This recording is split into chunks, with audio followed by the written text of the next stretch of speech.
इसके बारे में कुछ बात करनी चाहिए। प्रोफेशनली आपको पता होगा, कई लोगों को पता है कि मैं प्रोफेशनली चार्टर्ड अकाउंटेंट हूँ। मैं सेमिनार्स देता रहता हूँ इनकम टैक्स जीएसटी पे। तो कुछ समय पे मैं साइबर क्राइम पे काफ़ी काम कर रहा हूँ और काफ़ी समय से कर रहा हूँ। तो मुझे थोड़ी बहुत है, जब मैं लोगों को, इतने ऑडियंसेस को एड्रेस करता हूँ ऑन साइबर क्राइम, तो मैंने सोचा अपने भाई बहनों को यहाँ पर जो लाफ्टर में है और योगा में है उनको क्यों ना मैं थोड़ा सा बताने की कोशिश करूँ। तो उसी का प्रयास किया आज मैंने।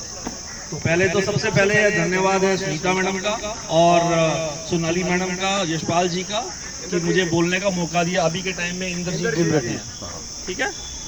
नहीं, क्योंकि यशपाल जी से मैंने बात करी हुई थी इसलिए मैंने बोल दिया। ठीक है सर, अब ठीक है, आवाज़ ठीक है।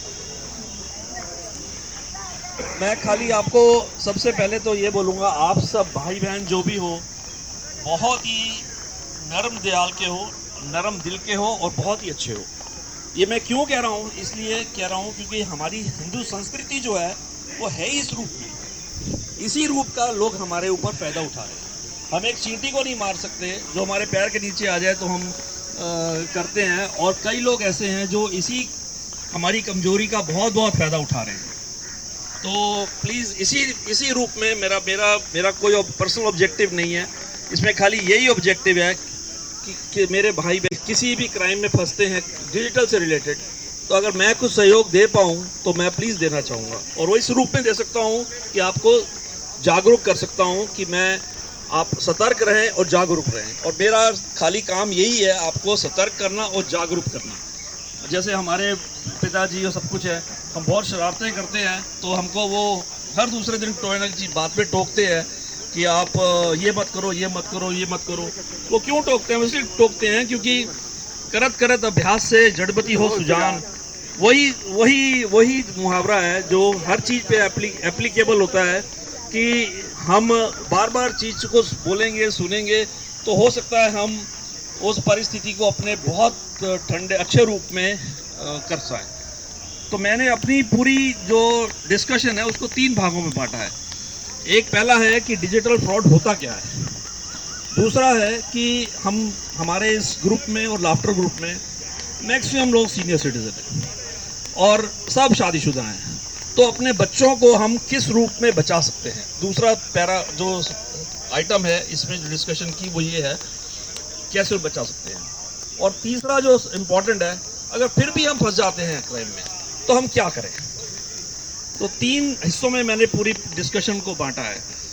तो पहले तो सबसे पहले मैं आपको, यहाँ पे मेरी उम्र के काफ़ी लोग हैं, अच्छे नहीं होंगे, निपुण नहीं होंगे, उनके बच्चे आज के टाइम में बहुत ही ज़्यादा एडवांस हैं। मैं उनके कनेक्शन में बोल रहा हूँ। होता क्या है कि जैसे हम 20 साल पुरानी बात करें,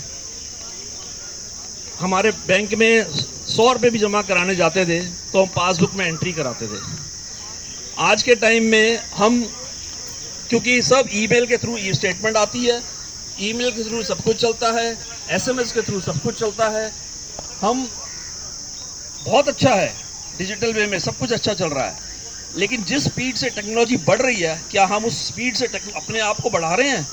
answer to that is no, as far as senior citizen is concern. आज के जो 20 साल के बच्चे हैं, 30 साल के बच्चे हैं, वो तो दौड़ रहे हैं उस स्पीड पे, लेकिन आप कहोगे 70 साल और 80 साल वाले, जो 60 साल वाले हैं, वो उस स्पीड पे दौड़ रहे हैं? वो नहीं दौड़ रहे हैं। और उसी का एडवांटेज ये फ्रॉडस्टर्स उठा रहे हैं, हम सबको इमोशनल ब्लैकमेल करके और हमको किसी भी रूप में फंसा के हमसे किसी न किसी रूप में हमसे फ़ायदा उठा रहे हैं। तो सारी डिस्कशन उसी मुद्दे पे है। और दूसरी चीज़, करोड़ डिजिटल फ्रॉड हो रहे हैं। ये गवर्नमेंट डेटा है सर, मेरा डेटा नहीं है। और लगभग 6000 डिजिटल फ्रॉड केसेस हो रहे हैं इंडिया में। मैं इंडिया की बात कर रहा हूँ, मैं दिल्ली की बात नहीं कर रहा हूँ, क्योंकि गवर्नमेंट का सिस्टम इंडिया लेवल पे चलता है। 6000 विक्टिम बन रहे हैं, रिपोर्टेबल जो हैं, तो मतलब 60,000 लगभग लोग विक्टिम बन रहे हैं on A daily basis on digital fraud. ये डेटा है गवर्नमेंट का। आप सोच लीजिए, आप सब भी एक्सपीरियंस करते होंगे कि आपके पास दिन में कभी कोई जॉब के लिए फ़ोन आता है बेटे को, या आपको कोई क्रेडिट कार्ड के लिए फ़ोन आता है, या आपको किसी और चीज़ के लिए फ़ोन आता है। कभी कोई आपको फेसबुक से लिंक आता है, कहीं से कुछ लिंक आता है, तो वो सब जो आते हैं आपके पास, thank you Sonali madam and giving me permission to speak on this floor. तो ये मेरा कहने का मतलब है कि ये लगभग 6000 केसेस हैं, और अगर 10% ये हैं तो 60,000 केसेस लगभग हो रहे हैं जो हो रहे हैं लगभग, जो और 90% रिपोर्ट नहीं हो रहे हैं। तो हमको रिपोर्ट करना चाहिए, ठीक है जी। बहुत ही एक साधारण तरीका होता है फ्रॉडस्टर का, जैसे हम